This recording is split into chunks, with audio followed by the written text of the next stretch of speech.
You're listening to the Cycling Podcast, brought to you by iWalker. Flexible loans built for small businesses. iwoca.co.uk.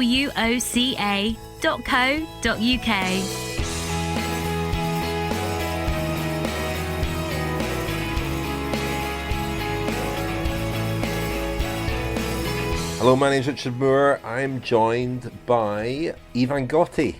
Is it? Or Daniel Friebe? Yeah, it could be Ivan Gotti. So I'm wearing a Polti casquette, aren't I, chaps? It's an early Polti casquette, so we're talking sort of 1994, Gianni Bugno sort of Polti era, isn't it? This was the colours that he was wearing when he won the 94 Tour of Flanders. Ah. If I'm not mistaken, Napalm? That's right, yeah. Yeah, very distinctive logo, isn't it, the Polti logo. Steam cleaners, is that Polti? Irons, steam cleaners, infamously receptacles which were very handy for carrying EPO in the 1998 Tour de France. Clever. The vacuum cleaners, that is. Yeah.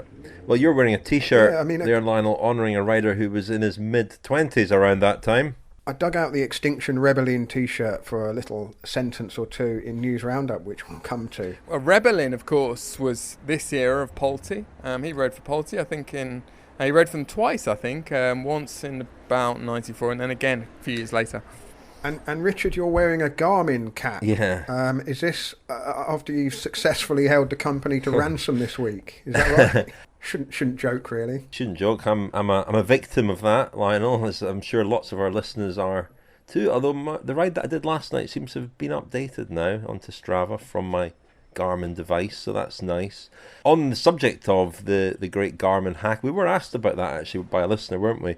Not really something we would normally cover, but it's been covered in the latest episode of Service Course, which came out yesterday by Tom Wally and Lizzie Banks. Really interesting. They've spoken to a responsible hacker and sort of dug into the Garmin hack a little bit. It's a fascinating story.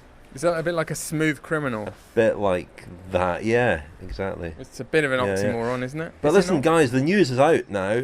It came out last night.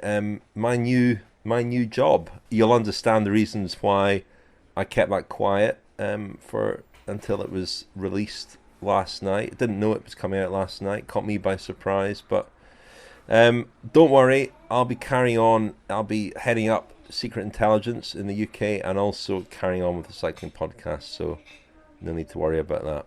Richard Moore and intelligence, is that also an oxymoron? Well, Dan? I've kept my intelligence a great secret, so I'm perfect for this job. The chap who has been appointed to head of Secret Intelligence in the UK, a guy called Richard Moore, not me, is the former ambassador to Turkey, the British ambassador to Turkey, and we used to get confused quite a lot on Twitter, and he was a big Twitter user back then. Not so much now, funnily enough, I don't think.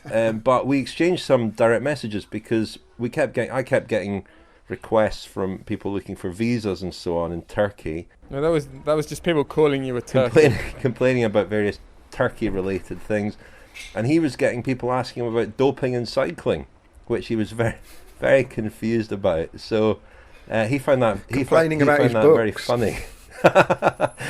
Anyway, listen, no more nonsense, because racing is back, and we're recording after watching the first mountaintop finish at the Vuelta of Burgos, won by Remco Evenepoel.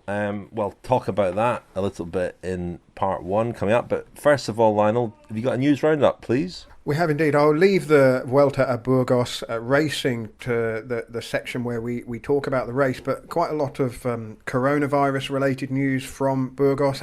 Alex Dowsett of Israel Startup Nation was unable to take the start of the Vuelta a Burgos because his teammate Omer Goldstein had tested positive for COVID-19. Goldstein had been in contact with Itamar Einhorn, his teammate, and Dowsett, when he arrived at the Vuelta a Burgos, had dinner with Einhorn, and so they took the precaution, once they knew that Goldstein had tested positive for COVID-19, to take the riders out of the race. race. Both Dowsett and Einhorn have, Einhorn has since tested negative. So a kind of a chain reaction there. Dowsett kind of a couple of steps removed from contact with someone who had COVID-19, but still had an impact on his race. 3 UAE Team Emirates riders also pulled out of the Vuelta a Burgos and have subsequently tested negative. Sebastian Milano, Christian Munoz and Camilo Ardilla. They rode stage 1 on Tuesday but didn't start stage 2 on Wednesday because they'd been in contact with somebody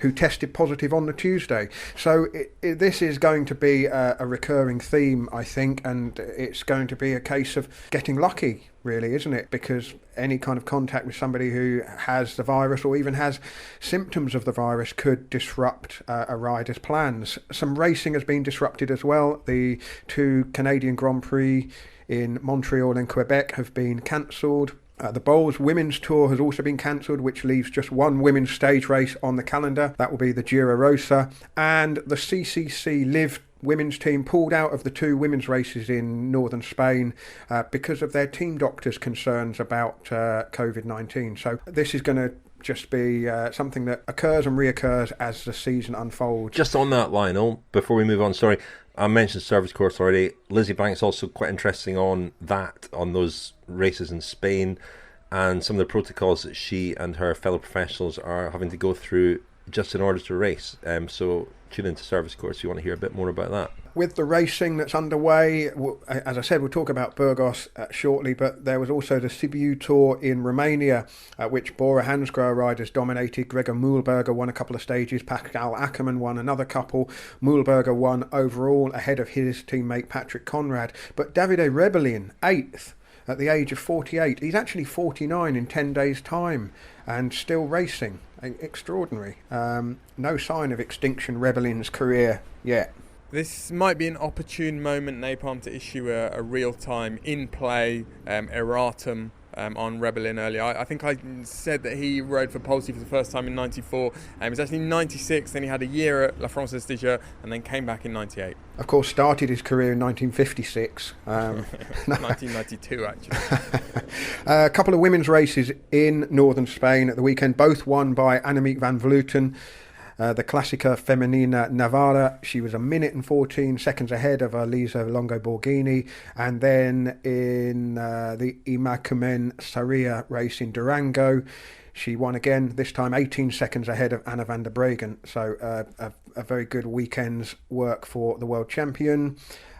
Daniel, the Milan-San Remo course has been significantly altered, hasn't it? So normally, it's still going from Milan to San Remo, but it's taking a more inland route rather than going down and doing a long stretch along the coast. It's really just coming down and then it's going to do the Cipressa and the Poggio, more or less, along the coast, isn't it? Removing some of the climbs as well. So the course is actually significantly different to what we're used to. Yes, Napalm, although I would say it's more difficult. If you can imagine, if you think of Milan, usually the route heads down to the coast at about 7 o'clock, if you can imagine that, and now it's sort of going at 8 o'clock, so it's going further into Piedmont. Some of our favourite haunts, Napalm, it's going through sort of Barbaresco, Barolo territory, so through the Langhe Hills, and it's actually quite lumpy in that section. And then there is a big climb which is sort of substituting the Turchino. It's the Colle di Nava, but it's not difficult. But then there's a long descent to the coast, and in theory the Cipressa and the Poggio, but there's been more question marks thrown up today. So we're speaking on Thursday. These route changes have stemmed from the opposition of the various sort of local mayors in those coastal towns, because it's a very busy time of year down on the Ligurian coast. They're worried about the tourists getting sort of snagged up in the with the race, and they've all given their approval now to the race going using the coastal road, at least down by the Cipressa and the Poggio, except one, and that's in the little village Santo Stefano al Mare, which is the little village that the race should descend into off the Cipressa. And now the decision is going to be put to the Imperia, which is that's the sort of province, their government, and they're going to have the final say on whether the race actually goes through or not. I mean, there aren't many options, to be honest, if it's a no from them. I mean, there is one possibility. For years they've talked about inserting this other climb, La Pompeana, as well as the Cipressa, so it would go Cipressa, Pompeana, Poggio.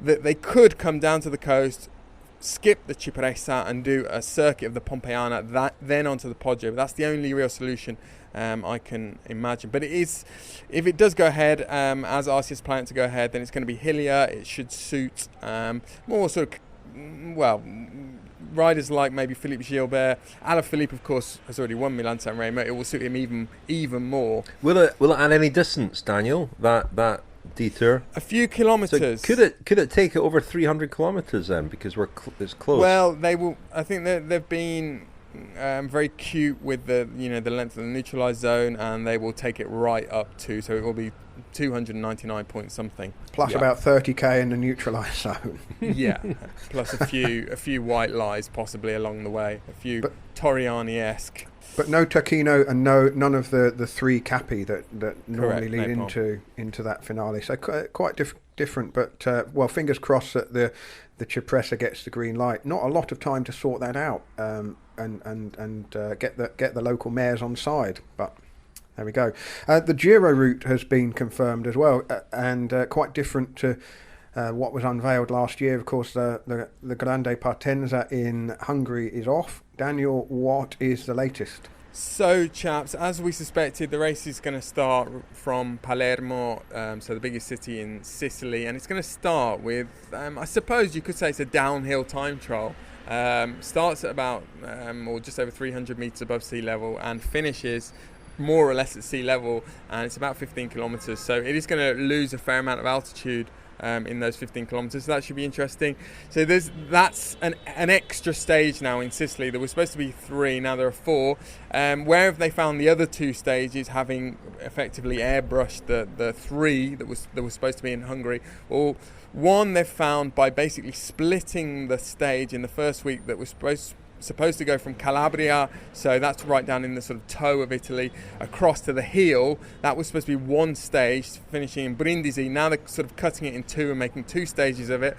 And then they've also added a mountain stage on stage 9.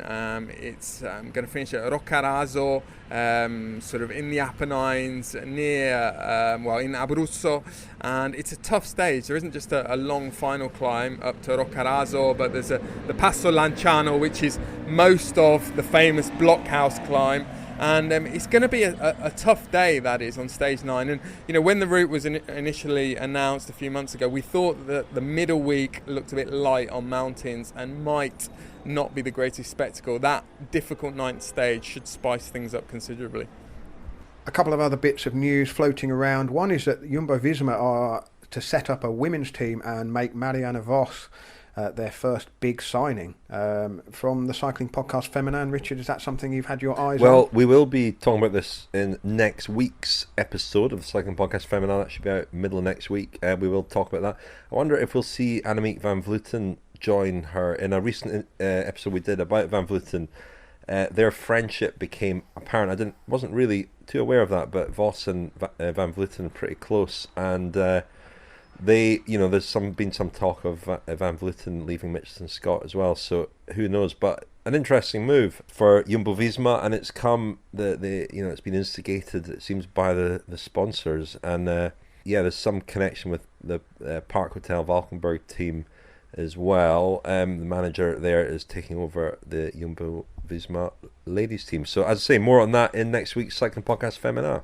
Now, the 2020 calendar is about to restart. The UCI has published the 2021 calendar, and it looks a lot more familiar to us. A couple of things that jumped out to me were that the Tour de France is moving a little bit earlier. Will start at the end of June to make way for the Olympic Games, as it would have done this year had coronavirus not caused so much disruption. The latest rumours, strong rumours, are that the race may not start in Denmark in 2021 as planned, but instead will shift to 2022. That's because there's a bit of a fixture clash in Copenhagen, because the city is also hosting a last 16 match in the Euro 2020 football tournament, which is being held in 2021, but they're still calling it Euro 20. It's getting Euro 2020. It's still getting a bit complicated, this, but it's possible that Copenhagen won't host the start next year, and we'll have to wait until 2022, and there are rumours that maybe Brittany will step in to host the start next year. Napalm, can I add one bit of news? Yep. Just a bit of news on Mario Cipollini, if I may. In our 2 episodes dedicated to him during our Giro, we talked about the domestic violence case in which he's been involved for a few months now, and this stemmed from an alleged altercation with his ex-wife at her place of work, which is a sort of gym beauty salon, in January 2017. Well, there's been an update to that, meaning the latest hearing in Lucca, where Cipollini lives in Tuscany. And his brother-in-law was called as a witness, and he's made numerous claims about Cipollini threatening members of the family and also being violent towards his ex-wife, Sabrina Landucci, long before the incident which gave rise to the case. The next hearing is going to be on the 18th of November. Now, while this has been going on, coincidentally or not, Mario Cipollini has been very busy on Instagram for a few months now, but particularly in the last few weeks, promoting his bike brand. He's got a new Bengal kitten that he's been showing off. But he's also been getting very animated and exercised by what the coronavirus crisis means and will mean for cycling in the junior categories in Italy. This concern, shall we say, has now spawned what he's referring to as a personal crusade to get grassroots cycling in Italy moving again. Personal because he says no one in the Italian cycling establishment, be it National Federation or Gazzetta dello Sport, are doing anything. One of Cipollini's ideas was to have a Giro d'Italia dei Bambini, a kids' Giro, whereby he'd follow the race around as a kind of Pied Piper, and on the morning of the stages he'd meet local kids and go on rides with them, and they'd all get a pink jersey at the end. But La Gazzetta, the organiser of the Giro, apparently aren't interested. Now Cipollini wants to organise some kind of mass pilgrimage to Cesenatico in honour of Marco Pantani. So all very noble, very entertaining, because he's a great talker. But I just thought I'd raise it because we talked about and we tried to grapple with this paradox of Cipollini when we did our episodes on him. That, you know, the good and the bad of Cipollini. It's also just struck me once again how the sort of awkwardness that we often talk about, the very well documented doping allegations against him, and compounded by what we are finding out now about his private life, don't appear to cause too much sheepishness in Italy, or certainly some Italians. You know, sort of despite the fact that Italy's loss of kind of prestige in Italy has a lot to do with the fact that a whole generation of Italian riders was pretty much wiped out by doping scandals.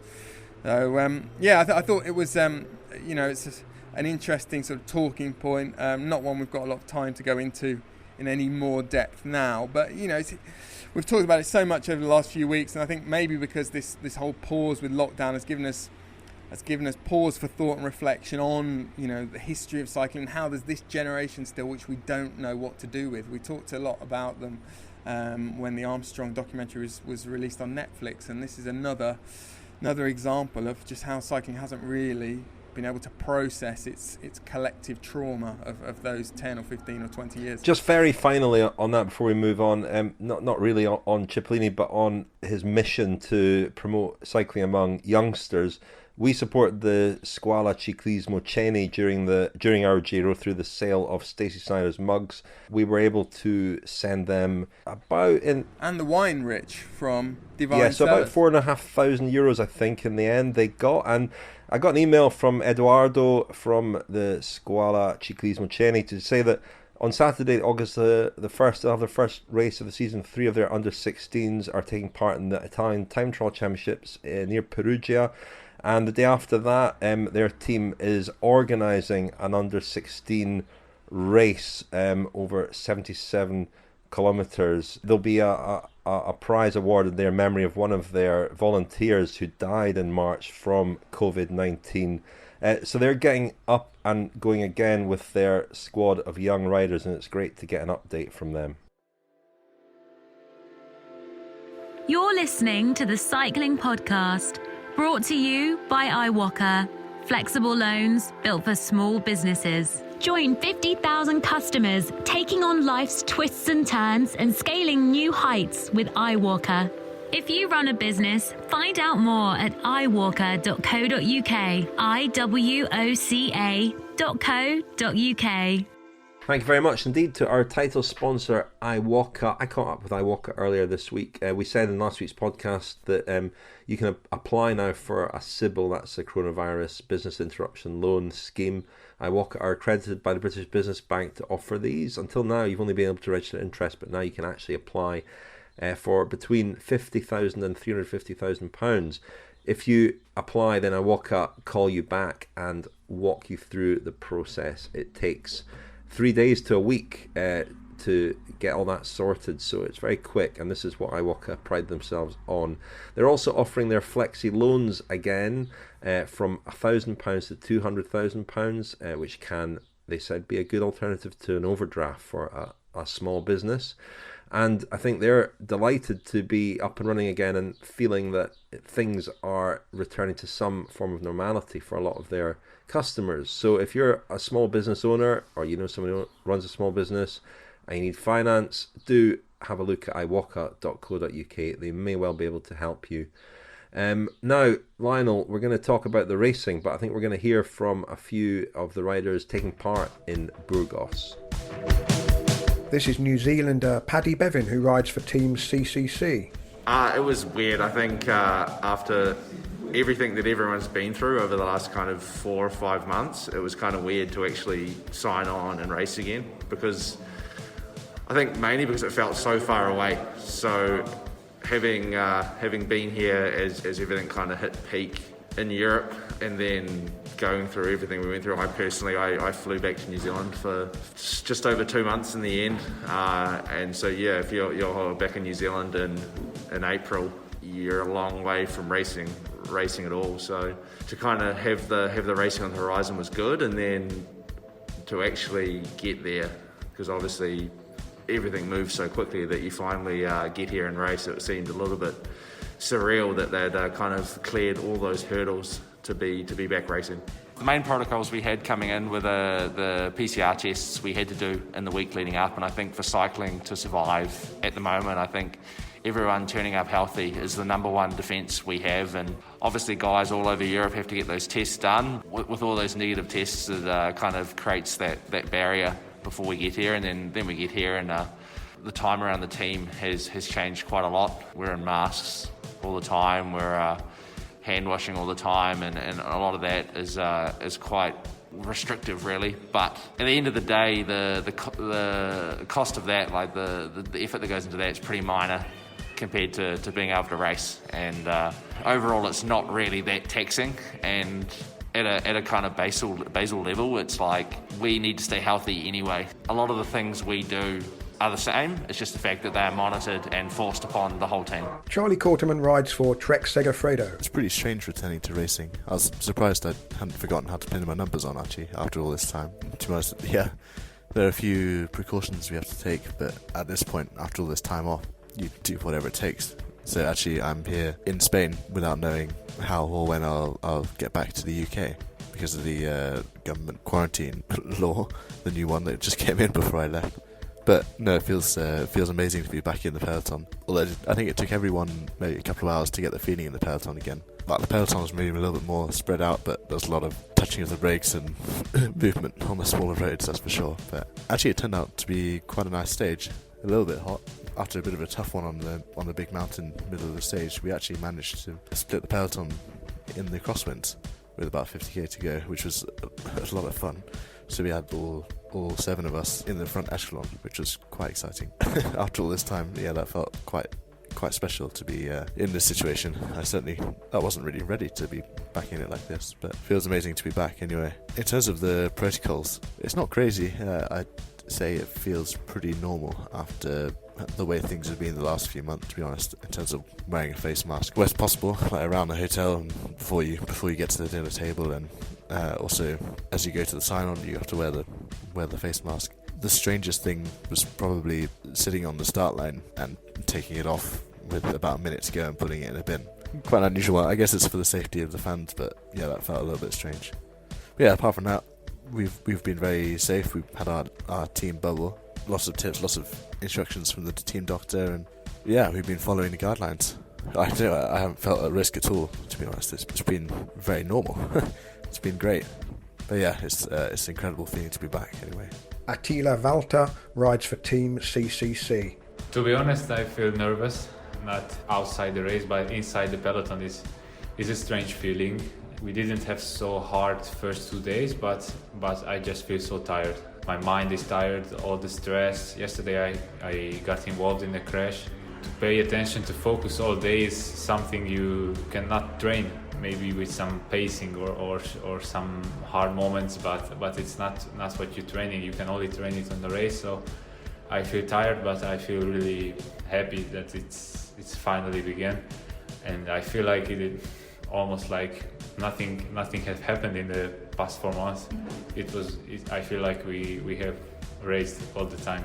We have many protocols. In one moment I think it's too much. In the other moment I think I should do more. I should wear the mask even on the bike, because there also some connection with the riders, even with the sweating and everything. So I try to keep safe, not because I'm afraid of the virus, but these protocols are to save the cycling itself, I think, to save the teams and to save the racing, because if we get tested positive, we can stay here, we can stuck in a hotel for 2 weeks, and that's I think that's a nightmare. That's almost like a prison for 2 weeks away from your team and family. I don't know what will happen if I tested positive. It will be a really hard situation. So we do our best. We don't even touch the food. The chef is taking the food for us. We wearing the mask in the bus, which is sounds ridiculous, but you never know. We wear the mask on the massage. Hand sanitizers everywhere in the podiums before the start, and we start the race with the mask, and like 10 seconds before the start we take off the mask. So it sounds ridiculous, but I hope that less and less riders will be positive, and then we can continue as it planned this next 4 months. Fue un trabajo de equipo porque todo el tiempo estuvimos juntos. Hoy no trabajamos para controlar la fuga porque teníamos 3 corredores menos. Entonces era un golpe para nosotros no tener a Mulano, que era uno de mis lanzadores, y bueno, contamos con las piernas, contamos con la suerte y el momento indicado. Creo que todo se nos juntó para hacer una... Well, it's very nice to hear from some bike riders who've been taking part in races. The final voice there was Fernando Gaviria of UAE Team Emirates, who was a very convincing winner of Stage 2. Daniel, you made the joke on Twitter that he had socially distanced himself from the other sprinters in the finish straight. We might have to have some kind of limit on the number of socially distanced. Yeah, I think a limit of one. I think a very, very convincing beard as well. Yes, but it was good to see him winning, wasn't it? Because of course he was he was the first rider, one of the first riders that we knew about who had actually been struck down by COVID-19 at the UAE Tour in February. And I think we talked, didn't we, a few weeks ago, how it had since emerged, or Gaviria had since admitted that he had also given the virus to his teammate Max Richese. Had given him a bottle or something. They were horsing around, and Richese ended up getting infected as well, but they both recovered, or they seemed to recover fine, and the result in the first stage of Burgos certainly suggested they have. But Gaviria, it was interesting listening to him after the stage just talk about how as far as the race is concerned and the racing, not much feels as though it's changed, but it was difficult to get used to, for example, not being able to give interviews, or he said usually we like to just have a chat with the journalist, do them a favour, and we can't do that anymore. And one thing he did say about the racing as well is that you can already sense the sort of desperation, the latent desperation in the peloton, people desperate to prove themselves, particularly riders who might be out of contract at the end of the year. Well, we kind of delayed the recording of this podcast simply to be able to watch the third stage, which finished up the climb in Burgos. The climb, Daniel, being Picón Blanco.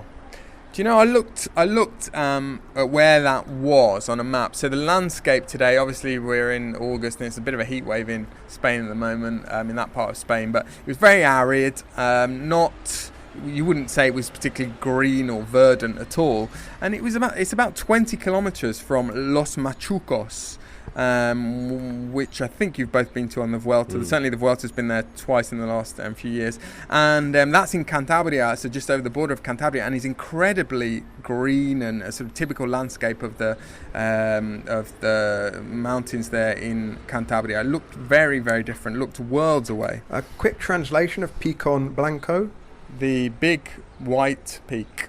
There you go. Well, it was interesting, wasn't it, to see that showdown? We mentioned last week, it's a very, very good field there, very good, strong field. And Mitchelson Scott really took it up with numbers on the climb. They looked very impressive indeed. They had, Jack Haig, the Yates brothers, and Esteban Chavez. And it was Chavez that really threw the first grenade, wasn't it, as far as the kind of the big hitters were concerned. He attacked, took George Bennett with him, and Remco Evenepoel, and it was Evenepoel who was kind of last on, but then he attacked himself and quickly got about 25 seconds and held on for a really, really impressive win. I mean, he looked good on stage one when he went from quite a long way out and made a very audacious move, a bit too audacious, a bit too ambitious, but he's clearly in great condition. He's still 20 years old, of course. He's going to the Giro d'Italia this year. He's won already this year in Portugal, in Algarve at the start of the year, and in Argentina, of course, as well. But he, this is probably his best win in terms of the quality of the opposition. He won San Sebastian Classic last year, but in terms of the riders he beat today, some big names, and it was very impressive. And his victory gesture at the end, to sort of blow dust off his collar, well, that certainly caught the eye as well. I see it's on the Belgian news tonight. Quite a, some might say, arrogant gesture in victory from young Remco Evenepoel, but it was an impressive performance, wasn't it?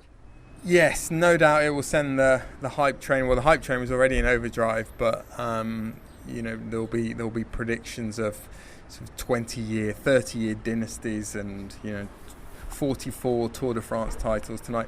Yeah, it's difficult not to get carried away, isn't it? Because I think we talked about this a few months ago. I mean, when a rider, or it's not just a bike rider, but when any sportsman appears on the scene very young and not only wins but does so in a manner, or appears to be almost shifting a paradigm and just looks aesthetically quite different from the powers that be, or the existing powers, and for me that's the case with Evenepoel.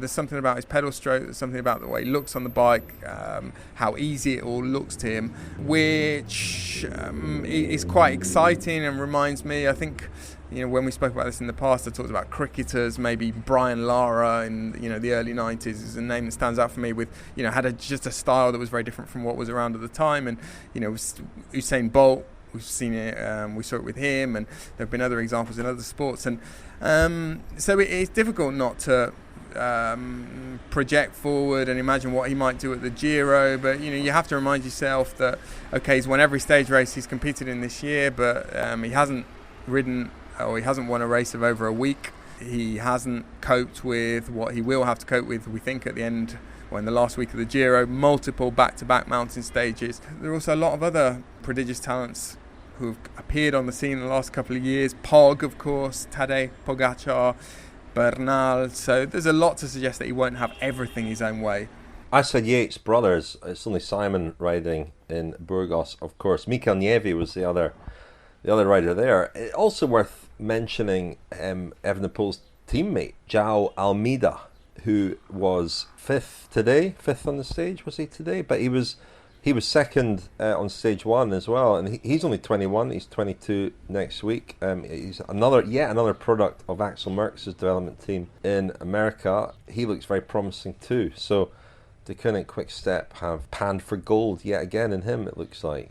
The other thing I should mention, chaps, this is not much of a caveat, but Deceuninck-Quick Step have had quite a lengthy mountain training camp in the Dolomites over the past couple of weeks, or in the past month. They were up at Passo San Pellegrino, Ciro, our friend Ciro's least favourite place on earth. But I read an interview with Julien Alaphilippe in L'Equipe a couple of days ago, and he talked about the amount of climbing they'd done there. Presumably Evenepoel has done a similar block of climbing training specifically, so that was maybe one reason why he looked so strong today. Well, you mentioned the Evenepoel hype train, Daniel. I mean, I know one man who could derail that, with a single sentence. Lionel, come on. Just what you're here for. Well, I did this in February. I did this back in February. I don't want to sound like a stuck record, but it is only the Vuelta a Burgos. I mean, let's keep the performances and the races and the results in perspective. The thing here is that we don't know. Everyone's had 5 months to basically Practice cycling. Yeah, but who's going to respond well? Who's responding well to that? We're going to see as the weeks unfold. Not Valverde by the looks of things. Alejandro Valverde. Quite surprised to see him. But he was 15th, Rich. Yeah. He wasn't. Half an hour down. No, he wasn't miles off the pace. But I would have expected Valverde, a couple of years ago, to be up there on a stage like that. The problem is Valverde's 40, so when he does computer game cycling, he's using a ZX Spectrum. I mean, I don't imagine. I don't have Valverde down as a big. Well, he is a big trainer, isn't he? But I'm not sure he'd be a big indoor trainer. I don't know. I'm just speculating there. He was third on stage 1 as well. So yeah. There's life in the olds, and I'm not going to say anything to do with dogs. Anyone else impress you, chaps? Not impress you? I thought it was encouraging to see Chavez look so good. Probably the best I've seen him look for a couple of years on a hard climb. Looked a bit leaner. It's quite a well-kept secret, I think, that over the past couple of years he's maybe been a little bit heavier than he was when he was, for example, finishing second in the Giro, but he looks lean and looks good. I mean, this break will have been a big opportunity for some guys if they needed to reset certain things in their career and their training and their outlook on their careers. Then they might have been able to do that in these 3 or 4 months off. Yeah, I thought that as I watched Fabio Aru as well. A more measured performance, but a glimpse of he finished a minute down, but a glimpse there of something that's been lacking with him the last couple of years. As I say, as Valverde, slightly surprised to see him slip off the back. Simon Yates as well, maybe, but it was obviously Chavez today who had the main job. Richard Carapaz as well made quite a big effort to get up to that group, and I think he paid for that. But Ivan Souza has won this race the last couple of years. He was nowhere today, and really nobody from any. I mean, Carapaz was 7th, but Ineos perhaps not really where they want to be today. We've talked about in the last few weeks the lockdown might have a pretty radical effect on racing in some instances. I don't know what we imagine might happen, that people would start riding backwards or doing somersaults on their bikes, and there was nothing. We haven't seen Peter Sagan yet. There was nothing truly unusual. There wasn't anything too esoteric today's stage, was there? I mean, your expectations seem to me to be unrealistic, Daniel. George Bennett rode well today. We covered him a bit last year. Did an episode Club Zero with him at the Vuelta where he talked a lot about his health problems and the issues he was having with a stitch, and he had some surgery over the winter on that, and I wonder if he is coping better. He's been named in the Jumbo-Visma Tour de France team, of course, recently, and second on the stage today. I thought he looked sharp. He was quick to react to Chavez, and I think he'll be pretty happy with that result. Just to finish on that, context did everything. This is a level up from the Volta Algarve back in February. I mean, the climb that Evenepoel won on there was... when he wins the Giro, Lionel, you're going to be saying, yeah, but it's not the Tour de France, is it? No, but there's a bit of a difference between Picón Blanco, which is, 8.5 kilometres at 8.9% average gradient. I mean, that's a big level up actually from what he did in Algarve, but it's another quite a big step from that to the Dolomites, isn't it? I mean, as Daniel said, back-to-back stages, and I'm just trying to. I'd rather just dampen down sort of rampant expectation on a young man's shoulders. I think there's going to be plenty of that. The Belgians have probably already started etching his name on the roll of honour. There are already streets being named after him as we speak. Any thoughts, chaps? I'm just sort of dangling the bait here. Any thoughts about the celebration, the dust off the shoulder?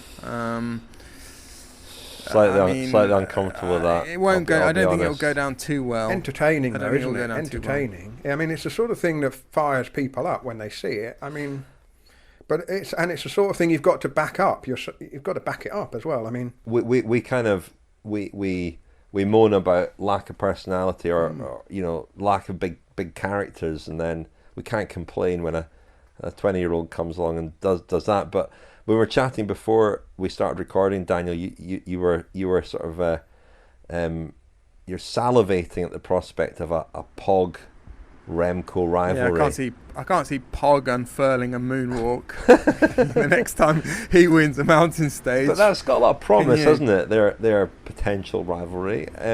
It has really. Pogacar, very different.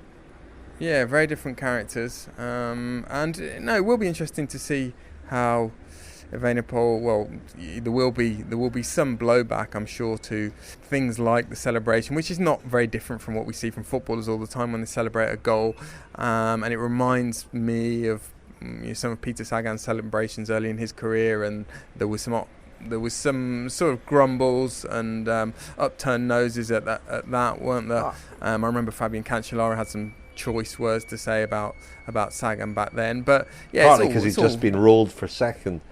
Cancellara at the time. But the thing is, it's the sort of thing that in a bad moment might come back to haunt him. I mean, if he's getting dropped in the Giro and an Androni domestique is passing him, and brushing his shoulder as he goes past.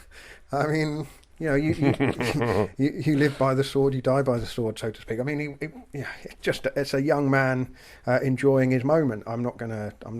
I mean. Yeah, what's he supposed to do? You were there once, Napalm. You know what it feels like. You were that young man once. 20 years old and have the world at your feet. Yeah. What went wrong? Chute à l'arrière du peloton, cycling podcast team car at the back of the pack, please. That's PK interrupting this week's episode to remind me to tell you that it is sponsored by Laka. Laka's collective cover is made especially for cyclists for life on and off your bike. Laka's flipped the outdated traditional insurance model on its head with no more fixed upfront premiums. Instead, your monthly contributions are based on the collective's claims that month. Your maximum monthly price is capped, but the savings are all yours. Plus, 80% of your money goes straight back into the collective, fixing, replacing and helping. And the other 20% keeps their wheels spinning. It's as simple as that. And when things go bad, Laka's got your back. Claims are handled by experts and usually agreed within a day with no depreciation or excess. They've ditched annual contracts locking you in. With Laka, if you want to leave, you can anytime. If you head over to laka.co, that's laka.co, new customers can get £10 credit by signing up today with the discount code PODCAST. And for the rest of 2020, you can join the Laka Club for just £1. Get third-party liability cover plus stacks of awesome cycling discounts from Komoot, Sports Pursuit and many more. You needn't be a Laka bike policyholder to join the Laka Club. Anyone can join, from weekend club riders to the everyday commuter. It's a nasty thing to think about, but third-party insurance could come in really useful. If you were involved in an incident with a pedestrian, motorist or cyclist while out on the road, you could end up being sued to cover court costs, medical costs, loss of earnings and lots of other nasty surprises. With £2 million worth of coverage, it's in these exact circumstances where Laka's third-party liability cover is designed to protect you. Take out the £1 offer today by heading to laka.co/club. That's laka.co/club. Well, we're just a couple of days away now, chaps, from that huge date that we've all been looking forward to all year. And indeed, for the last 39 years, 51 weeks and 5 days. Strade Bianche is on Saturday, August the 1st. It's also your birthday, Dan. Yeah, it's also the cup final. It's also the cup final day. We shall sing you out today with a rendition of Happy Birthday or something that we're allowed to sing for rights reasons. Lionel will clear it. Anyway, Strade Bianche. It's on. I mean, it feels like we're kind of tiptoeing towards races, not taking anything for granted at all. We saw last week in Spain that there were late withdrawals from teams unhappy at the health protocols. We've seen in Burgos that these are going to be very strict. They're going to be casualties, and I guess we won't really be confident that Strade Bianche is on until we see it with our own eyes unfolding on Saturday, but as major races go, it's a great one to have back so early, because it's a spectacular, beautiful race, normally held in quite cold conditions in early March, or often cold conditions. It's set to be very hot at the weekend, so it'll be a different race. Will that make it a different race, do you think, the heat and the time of the year? Yeah, I think it'll be very different, Rich, because it's going to be a hot day, and on those particular roads there's not a lot of shade, and we will be in August, so I think it's going to be different. Bit of a shock to the system for most of the riders. It's going to be, well, I think for all of the riders, it's going to be their first race, isn't it, or first major race anyway. A lot of the big guns are out, certainly as far as classics and one-day races are concerned. The likes of Sagan, Van Avermaet, Alaphilippe is the defending champion, of course. So yeah, it should be a cracker. Unfortunately, on at the same time as the cup final. Well, shall we hear from someone who's going to be on the start line in Tuscany, in Siena, in Tuscany on Saturday? Mitch Docker, host, of course, of Life in the Peloton, who the podcast that Mitch has hosted for a number of years, but which we host it. We host it on our platform. And actually, his chat with Luke Durbridge this week, in this week's episode, really interesting on Strade Bianche. Mitch has never ridden it before. And Luke Durbridge's ridden it many times. Some interesting stuff about equipment choices and tyre choices and things like that. And also the idea of pros training on gravel, something that a few years ago everyone would have said, are you mad riding your road bike on gravel? And now it's completely flipped round, and it's, are you mad? You're not practicing riding your road bike on gravel. So I know that Mitch has been riding on seeking out the gravel roads in and around Girona, where he lives. He's also been training in Andorra, and on Wednesday he took a flight across to Italy and is looking forward to his first race since the restart. Mitch, back in March we were recording an episode of Life in the Peloton. You'd sat down with Luke Durbridge to go through the post bag, and you were looking forward to riding Strade Bianche in Tuscany in Italy and sampling the white roads for the first time. And of course, COVID-19 meant that the race was cancelled, and there's been no racing since until this week. The pro racing has started back up again, and you're back in action this coming weekend at Strade Bianche. Not a spring race any longer, but a race being held in the height of the Tuscan summer. Talk me through what you'll do from this point now through to race day on Saturday. As we talk now, I've sort of got my last load in the legs. I've had a few easy days. I finished a massive block. Emphasis on the word massive, because it really did feel big, because the lead up has been more or less from that lockdown. I never really stopped, because it was always like racing could happen, racing mightn't happen. And as the story goes, I've done the biggest build up I've ever done. I shut it down on Friday. I had some easy days, and today was the last hit out. And actually, I met up with Luke Durbridge, and we did our own little Strade Bianche around here in Girona. Picked out some white roads or dirt roads on the road bike, and Durbo's ridden it a few times, so he was sort of showing me the ropes. For me, it was getting the feeling of riding gravel on a road bike and following a wheel on the gravel. So that was today. Got the last load in, and tomorrow I'll travel. Either a day off or a cruisy ride if I can get out early in the morning. My kids will make sure that I'm up nice and early. Don't worry about that. And then I'm on the plane, which I think is going to be a pretty interesting experience. I'm sort of in the back of my mind expecting the worst. So anything better than that will be great. And once we get down there in Italy, on the physical side of things, I've got a couple easy days there with, the typical pre-race hit out on the day before the race. But I'm really leaving everything open. I just don't know what's going to happen, and I'm very, not skeptical, but I'm just aware that things could go sideways. So I've just got to be ready for that mentally and not lose my way because, my normal race plan hasn't gone to point. I'm just like, okay, things could not go to schedule, so just be ready for that. And as long as I'm ready to race on Saturday, I think that's the most important thing. That's sort of where I'm at the moment. yeah, what will be, rather than if pinning everything on something happening just in case. I can understand that. When you say about the flight, kind of thinking of the worst, is it just that sense of being around groups of people in a confined space? Everyone will be wearing masks, I guess. It's going to be, I mean, I've not been on a flight yet, and it's certainly something that I'm not exactly relishing. It's not, I guess that's what you're alluding to, isn't it? Just the experience of getting on a flight in these weird circumstances. I think also just the process of it. You know how you can sort of get to an airport and expect to walk through, the security check and get to your seat and get on the plane and everything be smooth? That never happens, as you know. It always gets blown way out, and you always get pissed off. You always get like this whole airport sort of personality you always hate. Everyone's a weird person at the airport.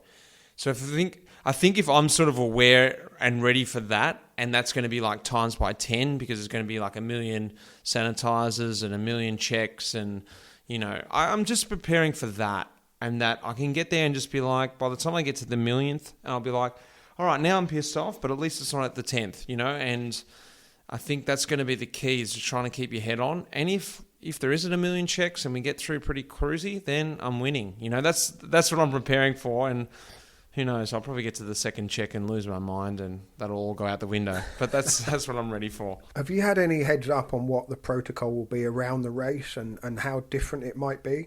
I've just heard a little bit from the guys at Burgos, or just before, it's just weird with the masks everywhere, and even just, reading about teams not being able to go because they've been in touch with a rider who has contracted COVID, and I just think that's going to be a little bit of the trend at the moment, that you've just got to be aware and ready for, like I said, the worst. Potentially someone that you were training with a couple of days before, he may have contracted it or show symptoms, and all of a sudden you're out of that race that you prepared for, you rested for, you fueled for. As a cyclist, it sounds funny that you'd get disappointed about that, but everything is a process, and you train hard to a point, you rest, and you allow yourself to fuel up and get ready for the race psychologically, physically, and then all of a sudden to have that race pulled away is such a deflating moment, to not get out there and a chance to expend all that energy, all that built up, freshness, all that sort of stuff, to just come home and just do training. To quickly go to a story, this happened to me last year. I was preparing for London, and this is a bit of a silly story, but I was prepared for the race. I was going to the Vuelta afterwards. London was a great hit out for me. I love that race. And I lost my passport, didn't I? So the night before the race, I'm trying to pack my bag. I'm like, the night before to go to the race, I lost my passport. It was the most deflating moment. I ended up doing my own London around here in Girona just to get rid of the steam. I was ready for a race. I did this amazing training run on my own, but that's the feeling I think you sort of got to be prepared for. Unfortunately, it could happen to you, and we've seen it now at Burgos. One of the teams got pulled out, so it's a sad thing, but I think if you're not ready for it, it will crush you even more. And in terms of the year as a whole, I mean, how do you feel mentally and physically? Because you've not had, it's not been a holiday, it's not been the off season, it's been a period where you've been in sort of suspended animation. You've had to keep training, but I mean, you've known for a number of weeks now roughly when the resumption would be, so at least you've had that to fix on. But do you feel kind of physically fresh and mentally fresh and ready? It's very weird you say that. I am looking forward to the off season, and it's weird that I'm thinking like that because I haven't raced, but it has been, and I'm sure everyone can relate to this, it's been a stressful time. Different stress, but you still, I can't imagine anyone was able to just kick back in their own house and let the hair down and just have a great time. You were still, yes, you weren't working or you weren't racing or you weren't riding, but I don't know, there was this underlying stress. You weren't fully relaxed like an off season. So it's going to be fantastic to race, and I think that's going to be another stress that I'm, like I alluded to at the start, something I'm scared about but want as well. And then ultimately, at the end of that, there'll be this release and this feeling of satisfaction that I can let the hair down and relax. So I am craving that, but I think it would just feel weird if I, for instance, next week went into off-season because you haven't had that, you haven't earned it, for lack of a better word. You're like, you need to earn it, and training doesn't earn it for me. Even though I sort of mentally feel like it, I still need to physically bury myself in the ground from some racing to earn a beer or so at the end of this weird season. Well, interesting to hear from Mitch Docker there. Just looking at the provisional start sheet for Strade Bianche, only 2 names so far listed for EF Pro Cycling. Alberto Bettiol, Tour of Flanders winner last year, of course, and Mike Woods. The last we saw of him, he was by the side of the road in Paris-Nice, having broken his leg quite badly. So he's done well to get himself back, and he'll be going to the Tour de France for that team this year. But 2 very different riders, aren't they? I mean, Woods is a kind of pure climber, Bettiol a bit more of a classics rider, and it is that sort of race that suits different styles of riders. Again, Durbridge and Mitch Docker were very interesting on Life in the Peloton this week, talking about the similarities in a way with the Tour of Flanders, in that it doesn't suit riders who need to get out the saddle to climb, the likes of Valverde, because the minute you get out the saddle, your rear wheel slips away. So, Kwiatkowski is a former winner, and he's that sort of punchy climber too, but obviously can master the dirt roads. But it does tend to favour riders who have a bit of off-road pedigree. Wout van Aert must be one of the favourites this time, and he has ridden very well before. And it is a strong field. Our friend Pog is riding too. Tadej Pogacar for UAE Team Emirates is down to ride. So what are you expecting? Who's going to win it? Come on, Daniel. I really should have done a list, shouldn't I? 18 most likely for this race. 18 most likely. Yeah. There are. I could easily find 18 good contenders. I'm just looking at the start list now. Dylan Toynes, another one of my perennial picks for a lot of races actually. And Max Schachmann, I like the look of. And of course, the winner of the last major race before lockdown, Paris-Nice. Just signed a contract extension, hasn't he, for another few years with Bora Hansgrohe? Yeah, and definitely is in that category of riders. There are a number of riders on the start list who you think, in theory, could win this race until, or if you don't consider the last 2 kilometres, which are very steep and uphill. And it's hard to see someone who doesn't go well on a steep sort of Murderhui type climb winning, and Schachmann is definitely someone who is not going to be afraid of the climb into Siena, so he's got a great chance, I think. Soren Kragh Andersen is my tip. Also, just on the basis of, again, basically my research this week has all been listening to Mitch Docker and Luke Durbridge, because they were talking about Michael Valgren and the stories circulating around about the amount of training that he's been doing, 50-hour weeks apparently. So Michael Valgren's there were signs at the end of last year that he was getting on top of things. I think he's notorious for that, and it has also been suggested that's why he wasn't going well for a long time. He was right. Well, I'll take him off my list again then. Soren Kragh Andersen, my tip. There you go. Very speculation heavy. This. I mean, it's like plucking a name out of the air, because this is the fascinating thing about it. We just don't know who's going to go well when the hammer goes down, and just to reinforce a point that Mitch has made about not knowing how the legs and the head are going to respond when suddenly it's not yourself setting the pace. The riders have been training and e-racing, and there's a certain sense of self-control. You're more in control when you're out training, doing efforts. When somebody else is setting the tempo, somebody else is forcing the pace, how will everyone respond? And that's going to be the most fascinating thing about the race, really, as well as the fact that we don't know how seriously everyone's going to be taking it. And as Mitch has said a number of times on his podcast recently, there's such a condensed season now, so few real opportunities, but in such a tight time frame. It could well be that everybody's up for it right from the start, and we see even more aggressive type of racing. And Daniel, as you made the point about the temperature, it's going to be a warm day in Tuscany. The white roads, even if it's a dry day in March, there'd be a little bit of moisture in that dust. I think the riders are expecting it to be extremely dusty if they're not, right at the front. If you're in a group behind some cars, trying to get back up, it could be pretty unpleasant in an absolute cloud of dust. But it's going to be spectacular to watch for that very reason. The Cycling Podcast is supported by Science in Sport. Science in Sport. Fueled by science. Thanks very much to our long-time sponsor, Science in Sport, for their support. You can still get 25% off at scienceinsport.com with the code SISCP25. You will find that in the show notes as well if you haven't got pen and paper handy. Let's hear from James Morton again, the Director of Performance Solutions at Science and Sport. He works with Team Ineos and Liverpool Football Club as well, or has done in the past. And I asked him about the next innovations, because the whole world of sports nutrition has changed a lot in the last decade or so. And so I wondered where the next big developments might be, and how do they anticipate them at Science and Sport? In many scenarios, we do have enough existing knowledge to provide a solution. And quite often what happens in sport is the existing knowledge isn't actually being applied to actually have the performance benefit. And that's really the whole concept of the Performance Solutions team at Science and Sport. So we've broken that Performance Solutions team into a knowledge team, which is responsible for science and innovation. And then we also have a performance delivery team. And those guys are responsible for them working in the elite sports as high performance practitioners, delivering the solutions to the performance questions. So again, along those lines of thinking, really at Science and Sport now, we have a knowledge and innovation team. We've got a lab at Liverpool John Moores University, where if we have a performance question that we feel that we don't have an answer to, then we can go and do the studies and provide the answers. And then we have the performance delivery team that then take that into practical applications in sport. I mean, at present, we have 2 full-time practitioners working in Team Ineos as part of their nutrition team.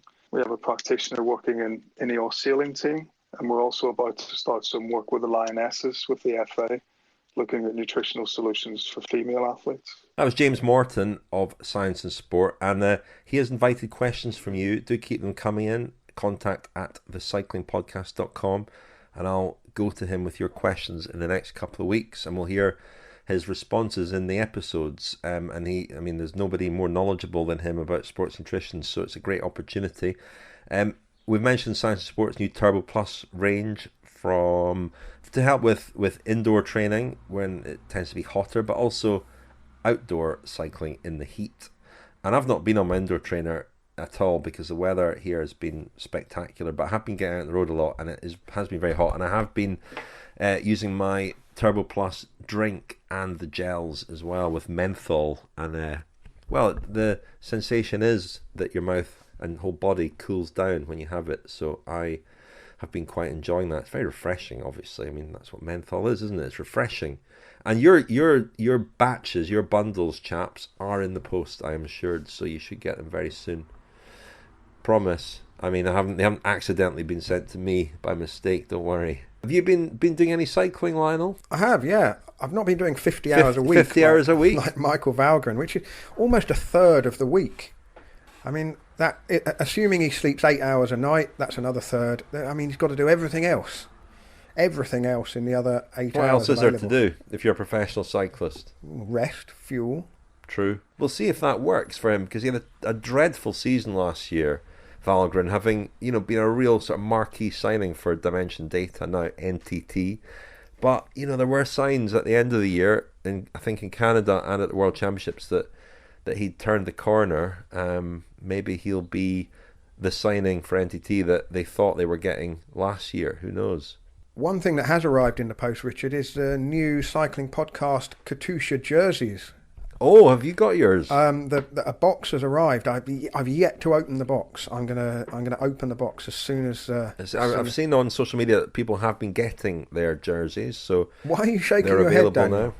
You don't even deign to open box. It's not deign. I haven't had time. I came in. Right, I had to record. I had to record the podcast. Lionel's assistant opens boxes for him, and I think your assistant's having a day off. Is that right, Lionel? Absolutely. I've just got willpower. I really wanted to open the box, but I thought I'd just wait until I've got time to savour the jerseys as they come out. But they look beautiful, and they are available now. So if you go to thecyclingpodcast.com/shop, you will be able to buy the jersey. The t-shirt is coming in September. You will not, unfortunately, be able to buy a friend of the Cycling Podcast mug, because Stacey Snyder did a batch of those last week, and they sold out immediately. So she's going to do another batch. We did ask for people to let us know if they want to be given advance notice. We did, yes. You sign up for our newsletter. You can do that on the cyclingpodcast.com as well. Just you get a weekly bulletin from either Richard or I, talking about what's going on at the Cycling Podcast behind the scenes. We're we write a little piece, don't we? Also, Simon Gill has been doing a photo of the week, and you can buy Simon's pictures on his website, but on there's also a link so that you can let us know that you'd like to be given a heads up next time Stacey Snyder's mugs go on sale, and we will give anyone who responds to that, sends us an email through by clicking on our newsletter, we'll give them a little bit of an advance warning when they're going to go on sale. And there will be another batch of Stacey's mugs available during the Tour de France, raising money for a still to be determined good cause. And we asked for nominations for good causes that support or promote diversity in cycling, and we've had a couple actually, and we've investigated a couple more. So we will pick one. But if you've got one, please email us at contact@thecyclingpodcast.com. What else are we looking forward to, chaps? I mean, it's not just Strade Bianche this weekend, it's also Occitanie down in the south of France. Big stage race starts also on August the 1st, and I guess the most intrigue around that will be centering on Team Ineos, whose team you could imagine might be their Tour de France team minus Geraint Thomas. It's a very strong team indeed. Thomas is the only one who might be added to that to make it to Nice at the end of August. What do you guys reckon? Yes, Rich, they're bringing the heavy artillery, aren't they? I noticed stage 2 finishes at Cap Découverte. Famous for what, chaps, in cycling? That was where the Ulrich versus Armstrong time trial was in 2003. Correct, where Jan Ulrich smoked Armstrong in the time trial in 2003. The race will probably be decided, as it usually is in this race, on the stage that goes over the Porte de Balais, which is stage 3 this time, which will be Monday, if I'm not mistaken. It doesn't finish, usually or often, the stage finishes just on the other side of the Porte de Balais. Porte de Balais, famous for chain gate. Well, Andy Schleck's chain jumping in 2010. Yeah, beef between Schleck and Contador. Don't mention beef and Contador, Rich. Romain Bardet is riding. AG2R not in the news roundup, but they've got a new co-sponsor, haven't they, from next year, Citroën, which they say will put them in the big league of budgets. But they may be looking. Well, they've apparently signed Greg Van Avermaet, but they may be looking for another kind of GC rider to replace Bardet if he moves, as is rumoured. Last sponsored a team in late 70s, I think, Citroën. In about 1978, in fact, they sponsored the Fiorella Mocassini Citroën team. They recently launched a couple of bikes as well. They had their logo on the La Vie Claire jersey for a while as well. Got that in my mind's eye, Bernardino with a Citroën logo. The double chevrons, but that weren't obviously in the team's title. And of course, Rich, Lucky Larry has re-signed. Larry Warbath, the Texan cowboy, has signed for another 2 years. He's been on 2 one-year deals, so I think getting a 2-year deal is a great result for him, and will be a bit of security for the next couple of years. So he's obviously made a good impression at the team, Larry Warbath. But yeah, I mean, that's going to be a fascinating race to watch, and an important one, I think, for Ineos, just to see how Bernal and Froome operate together, and in particular how Froome is, after this is really his first race back since his crash, the Dauphiné, last June. So it's going to be fascinating to see how he is, how he competes in this race. It's interesting as well, Rich. They seem to, Ineos, just looking from the outside, they seem to have really kind of created and tried to consolidate this group of riders who are going to do the Tour together. I think they've done a lot of riding and training together all year. And that won't be the case of some of the Grand Tour teams. Riders have been scattered all around the world. It was one thing that I really noticed as well early in the season at Paris-Nice, just observing some of the teams. And you look at them early in the season, and it really does look like, in some cases, a group of individuals who have been thrown together and don't really know each other very well at all. The opposite was true, I noticed, and this is something that's been building over a few years, of Thibaut Pinot's team at Groupama Française des Jeux, and that's one thing that I think will help him come Tour de France time. But Ineos have really tried to create and double down on this sort of kernel of riders who were clearly going to do the Tour, with or without Froome. Anyway, lots to look forward to, fellas, over the next week or so. And I must say, it has been great watching a bit of racing the last couple of days. I've thoroughly enjoyed it. Burgos is beautiful, and it's been good racing to watch, for one thing. Nice to see a peloton speeding through Europe. Also good to just see fans at the side of the road as well. Not in huge numbers as you'd expect, and mainly or all wearing face masks. But nice to see, and we saw that last week in the Basque Country in particular as well for the women's races. That's encouraging, I think, to see as well, as long as the crowds aren't too big and the people aren't getting too close and they are wearing face masks and taking all the precautions and so on. It's just been nice to feel a bit of a return to some kind of normality. For all that cases in Europe have been going up alarmingly in some places, and there are concerns about whether races will go ahead in the next few weeks, it's been nice to see that it can happen at the moment. Shall we wrap things up there? I've got a serious job to return to, so I better get on with that. It's enough moonlighting on the cycling podcast for me this week, but I'll be back next week with an episode of Femina as well. I've got to go and open the cycling podcast Katusha jerseys. I hope you hope that's all over social media. Hopefully I can fit into whatever we've been sent The here. big reveal. Well, if it's all over social media, then we'll know that that's been successful. If it's not, well, we'll report back next week. In the meantime, thanks very much, Lionel. Thank you, Richard. Thank you, Daniel. Thank you, chaps.